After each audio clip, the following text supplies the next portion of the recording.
بسم اللہ الرحمن الرحیم۔ السلام علیکم ورحمۃ اللہ وبرکاتہ۔ زمزم کی کھدائی سے پہلے عبد المطلب نے دعا مانگی تھی کہ اے اللہ اس کی کھدائی کو مجھ پر آسان کر دے، میں اپنا ایک بیٹا تیرے راستے میں ذبح کروں گا۔ اب جب کہ کنواں نکل آیا تو انہیں خواب میں حکم دیا گیا کہ اپنی منت پوری کرو، یعنی ایک بیٹے کو ذبح کرو۔ عبد المطلب کو یہ حکم اس وقت دیا گیا جب وہ اپنی منت بھول چکے تھے۔ پہلے خواب میں ان سے کہا گیا منت پوری کرو، انہوں نے ایک مینڈھا ذبح کر کے غریبوں کو کھلا دیا۔ پھر خواب آیا اس سے بڑی چیز پیش کرو، اس مرتبہ انہوں نے ایک بیل کو ذبح کر دیا۔ خواب میں پھر یہی کہا گیا اس سے بھی بڑی چیز پیش کرو، اب انہوں نے اونٹ ذبح کیا۔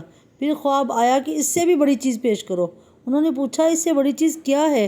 تب کہا گیا اپنے بیٹوں میں سے کسی کو ذبح کرو جیسا کہ تم نے منت مانی تھی۔ اب انہیں اپنی منت یاد آئی، اپنے بیٹوں کو جمع کیا، ان سے منت کا ذکر کیا، سب کے سر جھک گئے۔ کون خود کو ذبح کرواتا؟ آخر عبداللہ بولے ابا جان آپ مجھے ذبح کر دیں۔ اللہ اکبر۔ یہ سب سے چھوٹے تھے، سب سے خوبصورت تھے، سب سے زیادہ محبت بھی عبد المطلب کو انہی سے تھی، لہٰذا انہوں نے قرآن اندازی کرنے کا ارادہ کیا۔ تمام بیٹوں کے نام لکھ کر قرآن ڈالا گیا۔ عبداللہ کا نام نکلا۔ اب انہوں نے چھری لی، عبداللہ کو بازو سے پکڑا اور انہیں ذبح کرنے کے لیے نیچے لٹا دیا۔ جو ہی باپ نے بیٹے کو نیچے لٹایا، عباس سے ضبط نہ ہو سکا، فوراً آگے بڑھے اور بھائی کو کھینچ لیا۔ اس وقت یہ خود بھی چھوٹے سے تھے۔ ادھر باپ نے عبداللہ کو کھینچا، اس کھینچا تانی میں عبداللہ کے چہرے پر خراشیں بھی آئیں۔ ان خراشوں کے نشانات مرتے دم تک ان کے چہرے پر باقی رہے۔ اسی دوران بنو مخزوم کے لوگ آ گئے۔ انہوں نے کہا آپ اس طرح بیٹے کو ذبح نہ کریں، اس کی ماں کی زندگی خراب ہو جائے گی، اپنے رب کو راضی کرنے کے لیے بیٹے کا فدیہ دے دیں۔ اب سوال یہ تھا کہ فدیہ کیا دیا جائے۔ اس کی ترکیب یہ بتائی گئی کہ ایک کاغذ پر 10 اونٹ لکھے جائیں اور دوسرے پر عبداللہ کا نام لکھے جائے۔ اگر 10 اونٹ والی پرچی نکلے تو 10 اونٹ قربان کر دیے جائیں، اور اگر عبداللہ والی پرچی نکلے تو 10 اونٹ کا اضافہ کر دیا جائے۔ پھر 20 اونٹ والی پرچی اور عبداللہ والی پرچی ڈالی جائے۔ اب اگر 20 اونٹ والی پرچی نکل آئے تو 20 اونٹ قربان کر دیے جائیں، ورنہ 10 اونٹ اور بڑھا دیے جائیں۔ اسی طرح 10 کر کے اونٹ بڑھاتے جائیں۔ عبد المطلب نے ایسا ہی کیا، 10 اونٹ بڑھاتے چلے گئے۔ ہر بار عبداللہ کا نام نکلتا چلا گیا، یہاں تک کہ اونٹوں کی تعداد 100 تک پہنچ گئی۔ تب کہیں جا کر اونٹوں والی پرچی نکلی۔ اس طرح ان کی جان کے بدلے میں 100 اونٹ قربان کیے گئے۔ سبحان اللہ۔ عبد المطلب کو اب پورا اطمینان ہو گیا کہ اللہ تعالیٰ نے عبداللہ کے بدلے 100 اونٹوں کی قربانی منظور کر لی ہے۔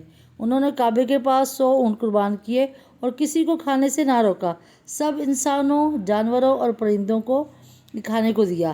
امام زہری کہتے ہیں عبد المطلب پہلے آدمی ہیں جنہوں نے آدمی کی جان کی قیمت 100 اونٹ دینے کا طریقہ شروع کیا۔ اس سے پہلے 10 اونٹ دیے جاتے تھے۔ اس کے بعد یہ طریقہ سارے عرب میں جاری ہو گیا، گویا قانون بن گیا کہ آدمی کا فدیہ 100 اونٹ ہے۔ نبی کریم صلی اللہ علیہ وسلم کے سامنے جب یہ ذکر آیا تو آپ نے اس فدیے کی تصدیق فرمائی، یعنی فرمایا کہ یہ درست ہے، اور اسی بنیاد پر نبی کریم صلی اللہ علیہ وسلم فرماتے ہیں میں 2 ذبیح ہوں، یعنی حضرت اسماعیل علیہ السلام اور عبداللہ کی اولاد ہوں۔ حضرت عبداللہ قریش میں سب سے زیادہ حسین تھے، ان کا چہرہ روشن ستارے کی مانند تھا۔ قریش کی بہت سی لڑکیاں ان سے شادی کرنا چاہتی تھیں، مگر حضرت عبداللہ حضرت آمنہ سے شادی ہوئی۔ حضرت آمنہ وہب بن عبد مناف بن زہرہ کی بیٹی تھیں۔ شادی کے وقت حضرت عبداللہ کی عمر 18 سال تھی۔ یہ شادی کے لیے اپنے والد کے ساتھ جا رہے تھے۔ راستے میں ایک عورت کعبے کے پاس بیٹھی نظر آئی۔ یہ عورت ورقہ بن نوفل کی بہن تھی۔ ورقہ بن نوفل قریش کے ایک بڑے عالم تھے۔ ورقہ بن نوفل سے ان کی بہن نے سن رکھا تھا کہ وقت آخری نبی کا ظہور ہونے والا ہے، اور ان کی نشانیوں میں سے ایک نشانی یہ ہوگی کہ ان کے والد کے چہرے میں نبوت کا نور چمکتا ہوگا۔ جو ہی اس نے عبداللہ کو دیکھا، فوراً یہ بات اس کے ذہن میں آئی۔ اس نے سوچا ہو نہ ہو یہی وہ شخص ہیں جو پیدا ہونے والے نبی کے باپ ہوں گے۔ چنانچہ اس نے کہا اگر تم مجھ سے شادی کر لو تو میں بدلے میں تمہیں اتنے ہی اونٹ دوں گی جتنے تمہاری جان کے بدلے میں ذبح کیے گئے۔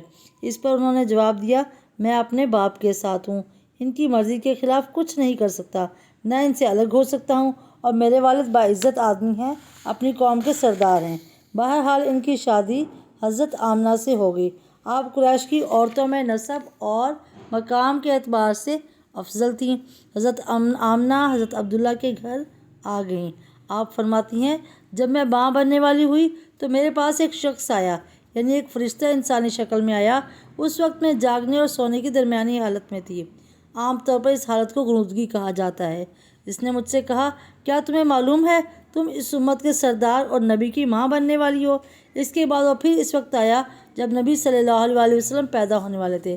اس مرتبہ اس نے کہا، جب تمہارے ہاں پیدائش ہو تو کہنا میں اس بچے کے لیے اللہ کی پناہ چاہتی ہوں ہر حسد کرنے والے کے شر اور برائی سے۔ پھر تم اس بچے کا نام محمد رکھنا، کیونکہ ان کا نام تورات میں احمد ہے اور زمین اور آسمان والے ان کی تعریف کرتے ہیں، جبکہ قرآن میں ان کا نام محمد ہے اور قرآن ان کی کتاب ہے۔ ایک روایت کے مطابق فرشتے نے ان سے کہا، تم وقت کے سردار کی ماں بننے والی ہو۔ اس بچے کی نشانی یہ ہوگی کہ اس کے ساتھ ایک نور ظاہر ہوگا جس سے ملک شام اور بصرہ کے محلات بھر جائیں گے۔ جب وہ بچہ پیدا ہو جائے گا تو اس کا نام محمد رکھنا، کیونکہ تورات میں ان کا نام احمد ہے کہ آسمان اور زمین والے ان کی تعریف کرتی ہیں، اور انجیل میں ان کا نام احمد ہے کہ آسمان اور زمین والے ان کی تعریف کرتی ہیں، اور قرآن میں ان کا نام محمد ہے۔ حضرت عبداللہ کے چہرے میں جو نور چمکتا تھا، شادی کے بعد وہ حضرت آمنہ کے چہرے میں آ گیا تھا۔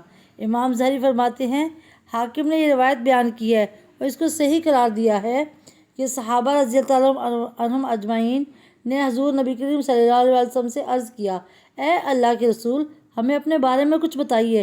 آپ صلی اللہ علیہ وسلم نے ارشاد فرمایا، میں اپنے باپ ابراہیم علیہ السلام کی دعا ہوں، اپنے بھائی عیسیٰ علیہ السلام کی بشارت ہوں اور خوشخبری ہوں۔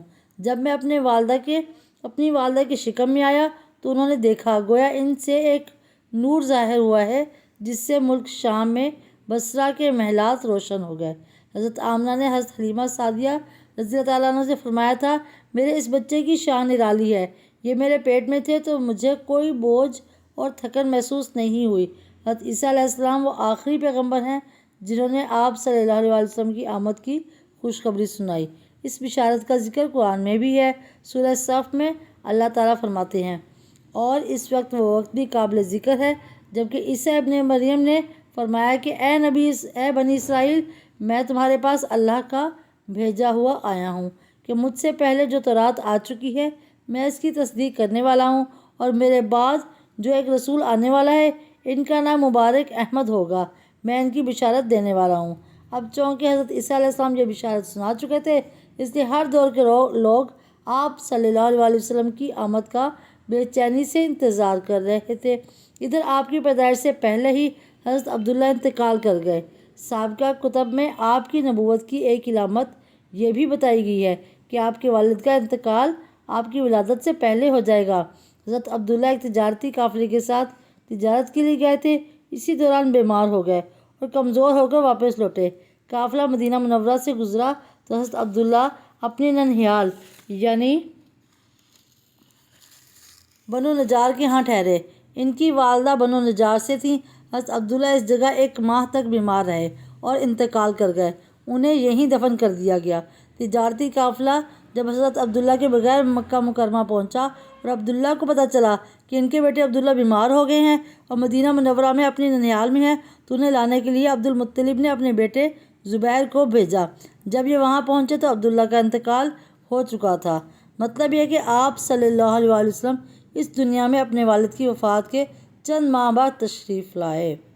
السلام علیکم ورحمۃ اللہ وبرکاتہ۔ محمد رسول اللہ، محمد رسول اللہ، محمد